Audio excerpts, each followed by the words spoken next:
On est toujours dans Ichot Brachot, dans Siman, Reshbet 202, chapitre 202 dans Rachaim. On s'est arrêté tout ce qui est la bracha sur le vin. On a vu qu'il y a différentes sortes de vins, vin sucré, vin salé, vin épicé. Ok, non, il y a des vins avec plusieurs, des punch. Ouais, le punch. Vous connaissez c'est quoi ce punch? Punch, c'est comme un cocktail qu'ils font. Des fois, c'est avec des mélanges de vin, tout ça. On a dit qu'à partir du moment où ça a le goût du vin, c'est en majoritairement du vin. Alors, on fait la bracha de Boré Péria Geffen. Si ce n'est pas majoritairement du vin, même si c'est un goût de vin, d'après nous les Sfaradim, on ne fait pas la bracha de Hagefen. Après les Ashkenazim feront la bracha de Hagefen parce qu'ils sont posés comme le Shulchan Aruch. Le jus de raisin, on a dit qu'on fait jus de raisin. La bracha de Hagefen.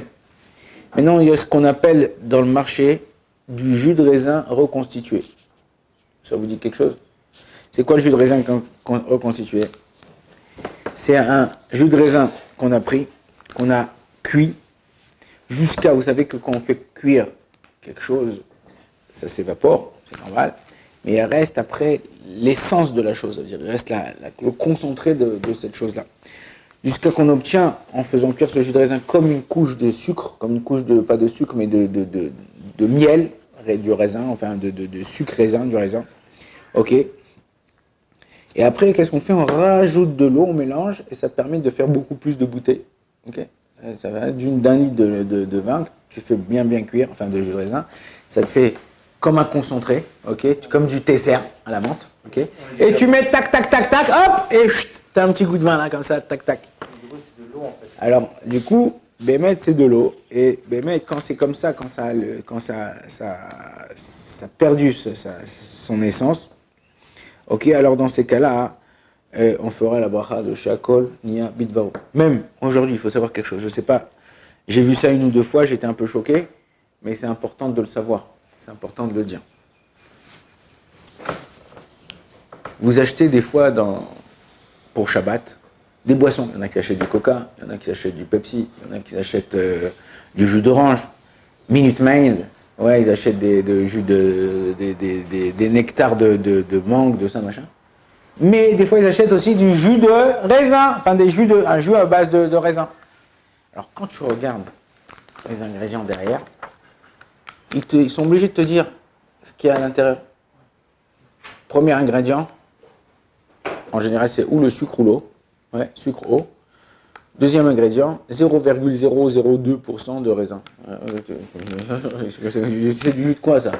Ok, ils t'appellent ça jus de raisin. C'est pas du jus de raisin. Pour que ça soit du jus de raisin, il faut que ça soit 100%, ok, naturel. Mais naturel, ça veut rien dire. Parce que je vous ai dit naturel, il faut que ça soit 100% pur jus. Ok? Donc, c'est important pour pouvoir savoir quel bracha. Souvent, en Israël, ils coupent le vin avec de l'eau, même le vin sec. Derrière, ils t'écrivent ou birkato à Geffen, afledaat maram. Que la bracha, elle est à Geffen, même d'après l'avis de Maran, le Shulchan Aruch, d'après le Shulchan Aruch. Ok, donc il faut savoir, c'est pas tout le temps comme ça. Si tu écrives ça, c'est parce que c'est pas tout le temps comme ça. Des fois, ils coupent le vin, il est tellement fort, il est tellement épais, qu'il coupe avec de l'eau, mais des fois, il rajoute du sulfite, il rajoute d'autres ingrédients, qui fait que ça garde un goût de vin, mais tu n'as pas en majorité du vin. Pour nous, les Sfaradim, on ne fait pas de bracha, de Boré Péria Geffen sur un vin comme ça. Ok?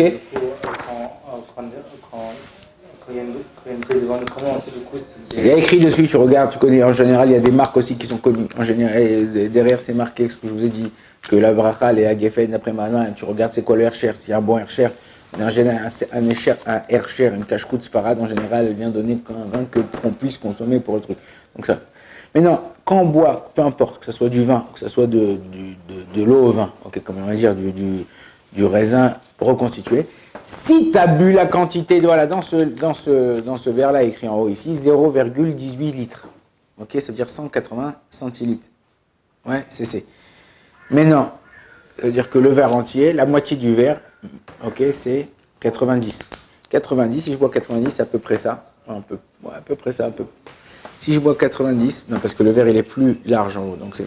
Ok, si je bois 90 de ça, ouais, c'est un peu. Ouais, si je bois ça en général d'un trait, faut qu'à la fin, une fois que j'ai consommé, dans le laps de temps de boire, combien ça me prend de boire la moitié d'un verre? Ouais, même pas. Ouais, 1 seconde et demie, 2 secondes. Ok?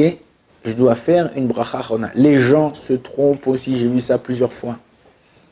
Les gens, ils boivent ce verre comme ça, ils boivent un café.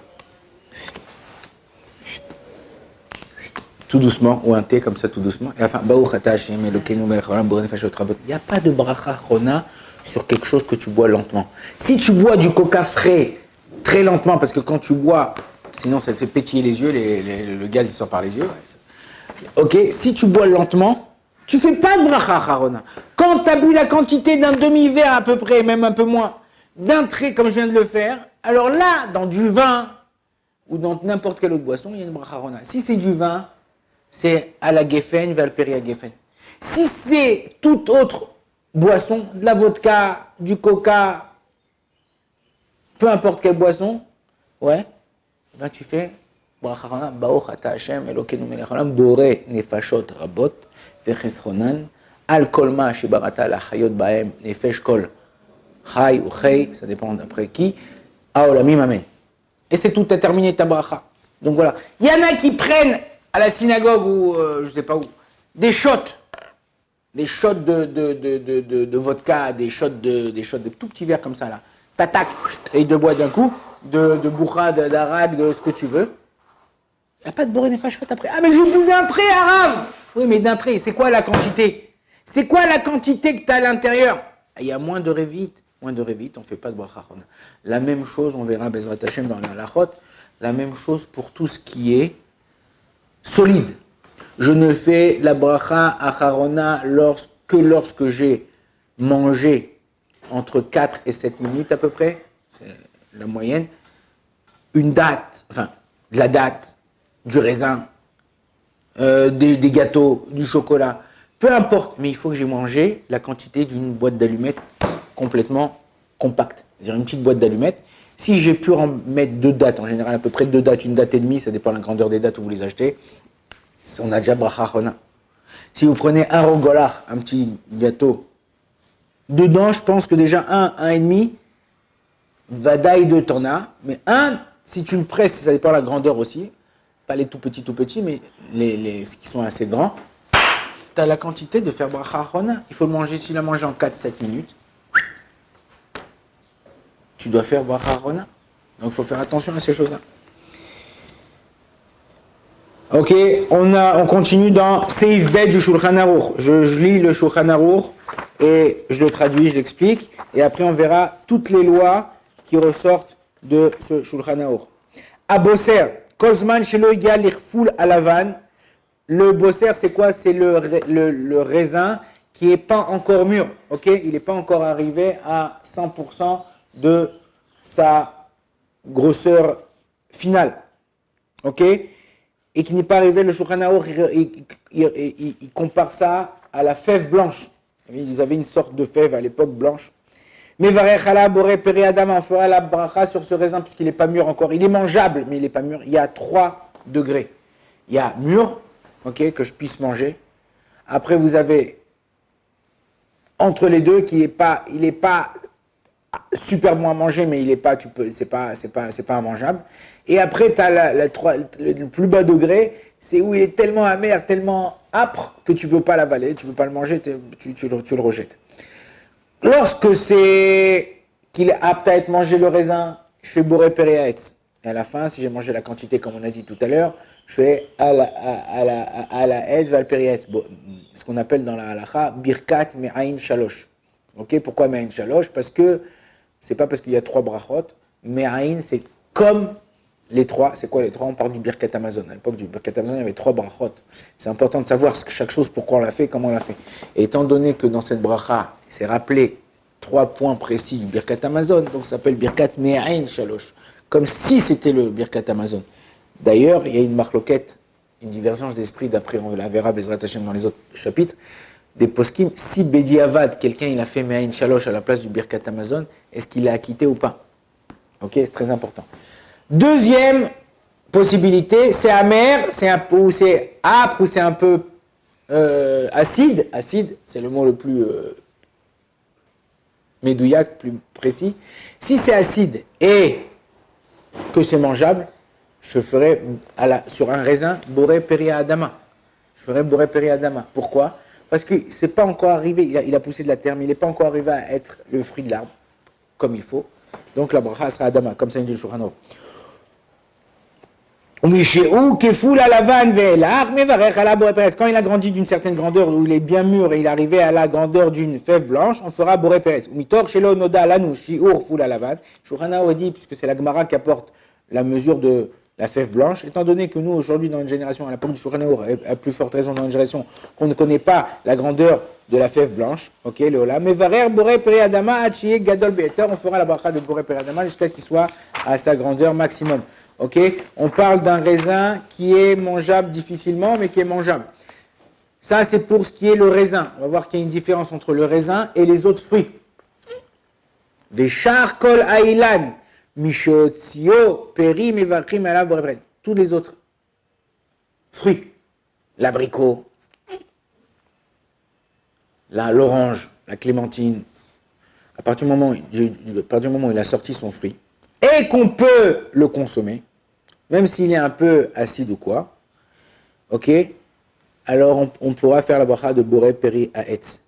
Par contre, au bilvad, chez l'oyemar au afutz beter, qu'il ne soit pas amer ou acide, à un point qu'on ne peut pas le consommer, ou très très très très difficilement. Dans ces cas-là, on fera la bracha de shakol yamidbaro sur un abricot. Comment c'est possible?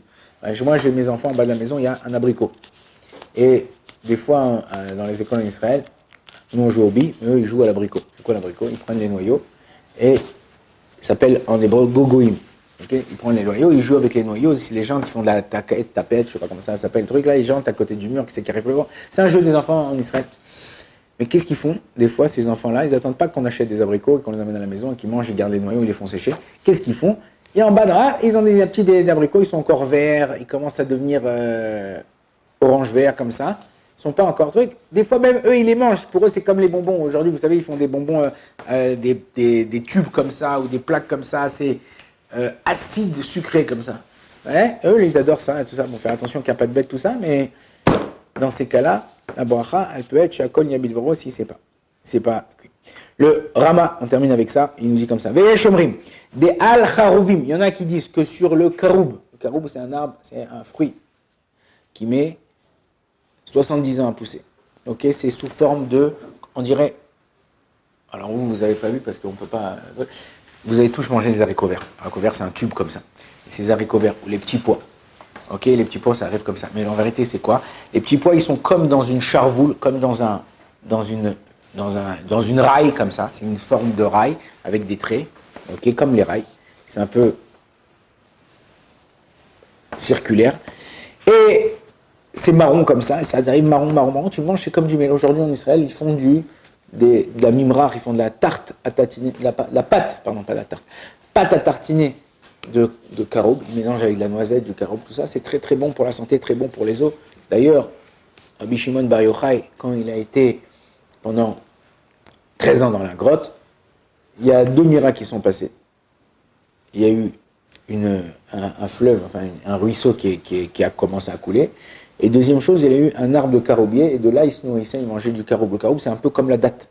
C'est-à-dire que tu l'ouvres, il y a des noyaux à l'intérieur, et tu le manges, c'est un peu comme la date, et ça, c'est très nutritif. Donc, ok, alors il dit le Rama de Alachorubim, Enome Varer Boré Perietz, Hacheyerae, Kemin, Charcheraot, Shel Charubim. Dit sur le Charoub, on ne fait pas Boré Perietz, jusqu'à qu'on voit comme ces rails là qu'on a dit dessus. Vechen Bezetim, Hachigdel, Anet, c'est même pour les olives. En Israël, il y a plein d'oliviers un peu partout. Quand tu la cueilles, il faut que le bourgeon ou la feuille qui est autour, il soit sorti. Donc, dans ce cas-là, tu pourras faire Boré Pérez. Et Kodem Lachen, mais c'est avant que ça arrive à ce niveau-là. Mais va Boré Pérez Adama, Vechenka, on fera la bracha de Boré Pérez Adama. Et c'est ça l'essentiel de la lacha. Demain, Bezrat Hashem, on verra la suite du din. Baruch Adonai Leolam. Amen, amen.